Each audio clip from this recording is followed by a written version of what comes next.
The Holy Spirit is the best communicator. பரிசுத்த ஆவியானவரே மிக சிறந்த பேசுகிறவராய் இருக்கிறார், தொடர்பு உள்ளவராய் இருக்கிறார். పరిశుద్ధాత్మయే ఉత్తమ సువార్త బోధకుడు.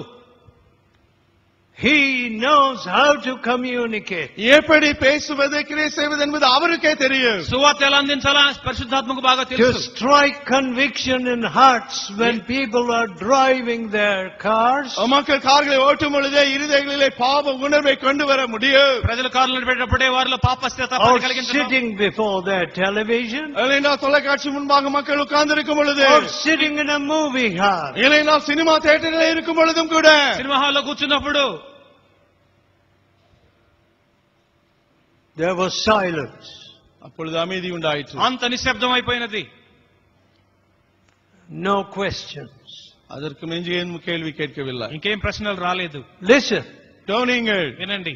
If you don't have a proper joyful communication to pass on, நீங்கள் கொடுக்கும்படியான சந்தோஷமான சரியான ஒரு வார்த்தை தொடர்பு இல்லை என்றால், ఇతరులకు ఇవ్వడానికి నీ వద్ద సంతోషకరమైనటువంటి మంచి వార్త లేకపోతే, and all you have is garbage which you spill into the ears of somebody whom you can, kind of accost or victimize. நீ பிடித்து வைத்த ஒரு மனிதன் மேலே நீ உன்னை குப்பையை அப்படியே கொட்டுவதுதான் வேலையாக இருக்கும் என்றால், ఎవరో ఒక బాధితుడిని పట్టుకొని అతని చెవిలో నీకున్న చెత్త అంతా ఊదటం. Has anybody done that here? யாராவது இங்க விதமாக செய்திருக்கிறீர்களா? ఇక్కడ ఉన్న వారు ఎవరైనా అలాగా చేశారా? Be careful. జాగ్రత్త సుమా. Let the Holy Spirit be the complete sovereign communicator here. பரிசுத்த ஆவியானவரே முழுமையான முற்றுமான தொடர்பாளராக பேசுகிறவராக கிரியை செய்கிறவராக இருப்பாராக.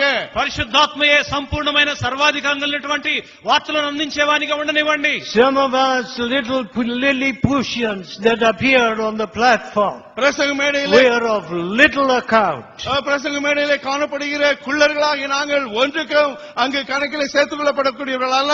వేదిక మీద కనబడే మరుగుజ్జులోనే మేము ఎందుకు పనికిరాము? No useful, joyous communication. ప్రయోజనமான సంతోషமான వార్த்தை செய்தி ஒன்றுமில்லை. సంతోషకరమైన ప్రయోజనకరమైన సమాచారం ఏమీ లేదు. No acceptance of responsibility. பொறுப்பை ஏற்றுக்கொள்ளும்படியான தன்மை ஏதும் இல்லை. బాధ్యతను స్వీకరించడం అంటూ ఏమీ లేదు.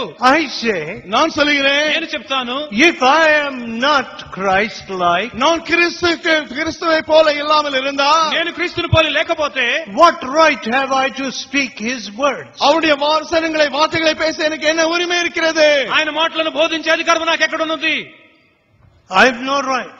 எனக்கு எந்த உரிமையும் இல்லை. నాకు హక్కు లేదు. So I must humble myself. எனவே என்னை நான் தாழ்த்த வேண்டும். కాబట్టి నన్ను నేను తగ్గించుకోవాలి. That the very image of Jesus may be formed in me. இயேசுவின் சாயல் தானே என்னிலே காணப்படும்படியாக యేసు యొక్క సారూప్యతనాలు ఏర్పడనివ్వండి.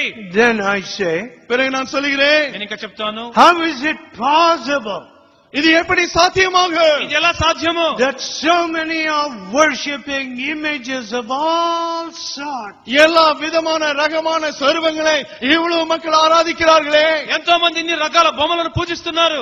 Am I showing Jesus? நான் என்ன இயேசுவை காட்டிக்கொண்டுதான் இருக்கிறேனா? నేనేమైనా యేసును చూపిస్తున్నానా? Am I showing the beauty of my immaculate Savior? குறைவற்ற என்னுடைய ஆத்தும ரட்சகருடைய அழகை வெளிக்காட்டிக் கொண்டுதான் நான் இருக்கிறேனா? నా పరిపూర్ణ రక్షకుని అందాన్ని నేను చూపిస్తున్నానా? No sense of responsibility. எந்த பொறுப்பின் உணர்வு ஏதும் இல்லை. బాధ్యత మనసే లేదు. I'll give a big offering. நான் ஒரு பெரிய காணிக்கை கொடுத்து விடுவேன். నేను ఒక పెద్ద కానుక I ఇస్తాను. will absolve my conscience. என்னுடைய మనసాక్షి అవిధமாக మౌనపడిచి విడువేన్. నా మనసాక్షిని ఆ విధంగా నిర్దోషం చేసుకుంటాను. Please take your offering home. దయచేసి உங்கள் காணிக்கையை உங்களோடு வீட்டுக்கு எடுத்து செல்லுங்கள். దయచేసి మీ ఇంటికి మీ కానుక తీసుకువెళ్ళండి. God doesn't want that money. அந்த பணம் தேவனுக்கு வேண்டாம். దేవునికి ఆ డబ్బు అక్కర్లేదు. God wants your will. உங்களுடைய சித்தமே தேவனுக்கு வேண்டும். దేవునికి నీ చిత్తము కావాలి. Your motivation. உங்களுடைய உள்நோக்கங்கள், నీ గురి కావాలి. Your heart. உங்களுடைய இருதயம் வேண்டும். నీ హృదయం కావాలి. If you're not prepared to give him that, அதை அவருக்கு கொடுக்க நீங்கள் ஆயத்தமா இல்லாவிட்டால், నీవు దాన్ని ఇవ్వడానికి సిద్ధపడకపోతే, walk out with your heathen heart. உங்களுடைய புற மதத்தின் மனதோடு வெளியே செல்லுங்கள். నీ అన్య హృదయంతో బయటికి వెళ్ళిపో. Don't think God is to be bribed தேவனுக்கு லஞ்சம் கொடுத்த with முடியும். a little money. கொஞ்சம் பணத்தை தேவனுக்கு லஞ்சமாக கொடுத்து ஏமாற்றலாம் என்று யோசிக்க வேண்டாம். కొంచెం డబ్బుతో దేవునికి లంచం ఇవ్వచ్చని తలంచొద్దు. Have you taken your moral responsibility? சன்மார்க்க ரீதியான உங்கள் பொறுப்பை நீங்கள் ஏற்றுக்கொண்டிருக்கிறீர்களா? నీ నైతిక బాధ్యతని వహిస్తున్నావా? I have sinned. நானே பாவம் செய்தேன். నేను పాపము చేసి తిని. These sheep, what have they done? இந்த ஆடுகள் ஜனங்கள் என்ன செய்தது? ఈ గొర్రెల వంటి వీరేమి చేశారు? They don't know any better.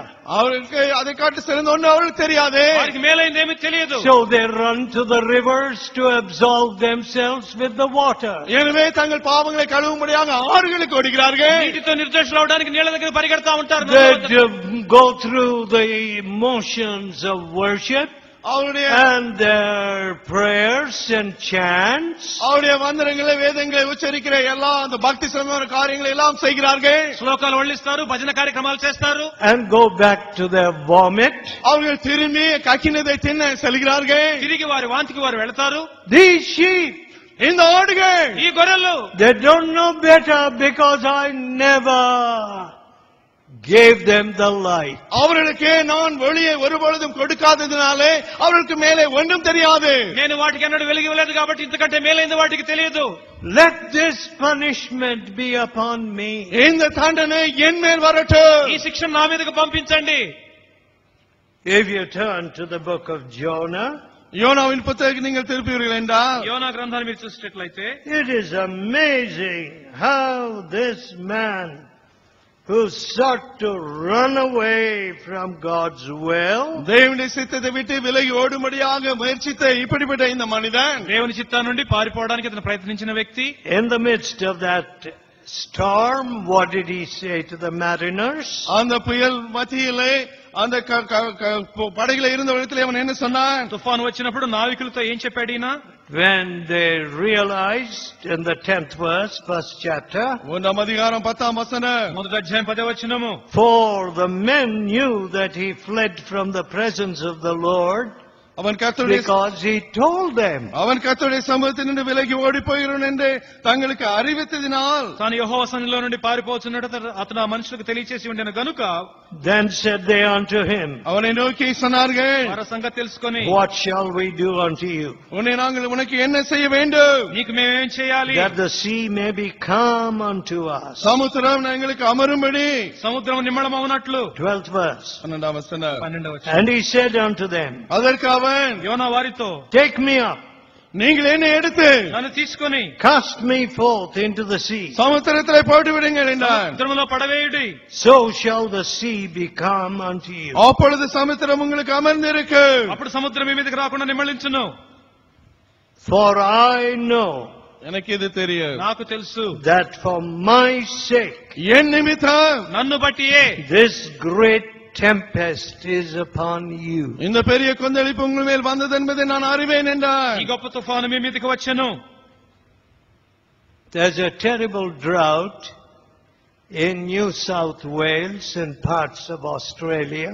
ஆஸ்திரேலியாவின் நியூ சவுத் வேல்ஸ் பகுதியிலே சில பகுதிகளில் பயங்கரமான வறட்சி இருக்கிறது. ఆస్ట్రేలియా దక్షిణ భాగాల్లో గొప్ప దుర్భిక్షత ఏర్పడింది. And I was surprised to hear இதை நான் கேட்டு ஆச்சரியப்பட்டேன். that Deniliquin, where we are working and where I have preached, நம்முடைய ஊழியம் நடக்கிற நான் போய் பிரசங்கித்த அந்த டெனிலுக்கு அந்த இடத்துல ఎక్కడైతే నేను బోధించానో